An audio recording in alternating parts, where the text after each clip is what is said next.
Ladies and gentlemen, let's get ready to rumble!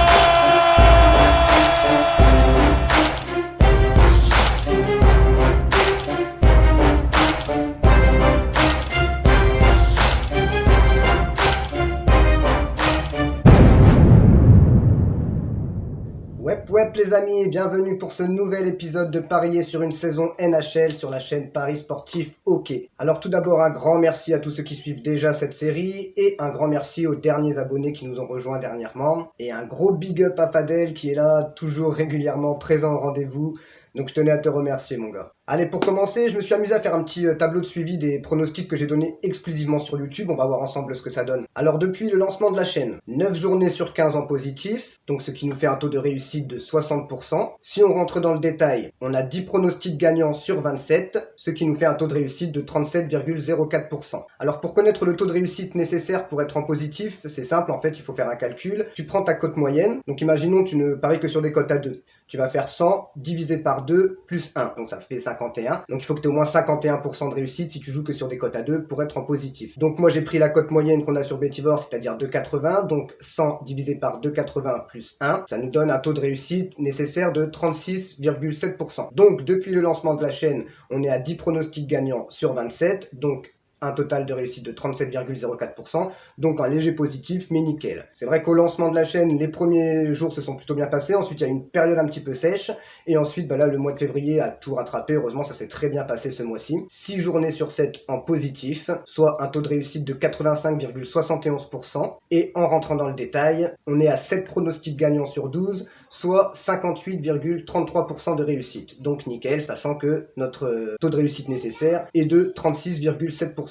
Et nickel, sinon on est en positif sur les 5 dernières journées, donc 100% de réussite sur les 5 dernières journées.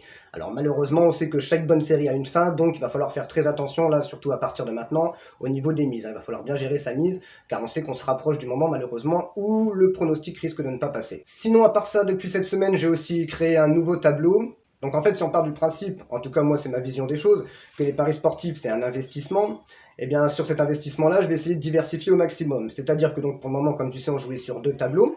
Là, j'ai créé un 3e tableau pour diversifier donc mes paris. Sur ce tableau-là, on va aller jouer sur des matchs où le favori est coté entre 1,75 et 1,95. Alors après, bien sûr, on peut jouer soit sur la victoire, soit sur le match nul, soit sur la défaite. Mais le tableau ne concernera donc que ces matchs-là. Également cette semaine, j'ai créé la page Facebook et donc j'ai posté le premier pronostic sur cette page hier soir. Donc ce pronostic concernait ce nouveau tableau. On était allé chercher Tampa Bay et Nashville. Malheureusement, Nashville se sont fait éclater, mais nickel, Tampa Bay l'a fait 3-1. Donc c'est passé, on a validé le pari sur ce tableau-là. Et donc du coup, pour le moment, on est en positif sur ce nouveau tableau. Malheureusement, c'est pas le cas pour le tableau des paris principaux. Cette semaine, on est en léger négatif, mais rien d'inquiétant. On est toujours en positif sur le mois, donc c'est cool.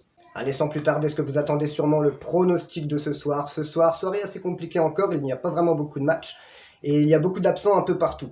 Donc il peut y avoir malheureusement beaucoup de surprises. Donc voilà, faire très attention ce soir. Mais on va quand même aller chercher Boston avec l'handicap en match 1. Boston qui rencontre New York Rangers. Ils se sont fait malheureusement battre hier contre New York Islanders.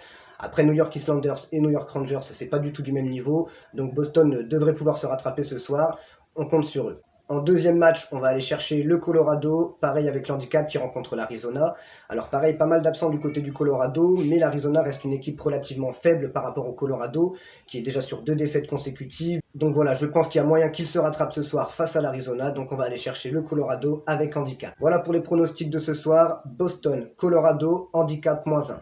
À jouer en simple bien sûr, pas de combiné comme d'habitude, on évite au maximum les risques. Allez, sur ce, je vous dis bonne soirée NHL et big up les amis.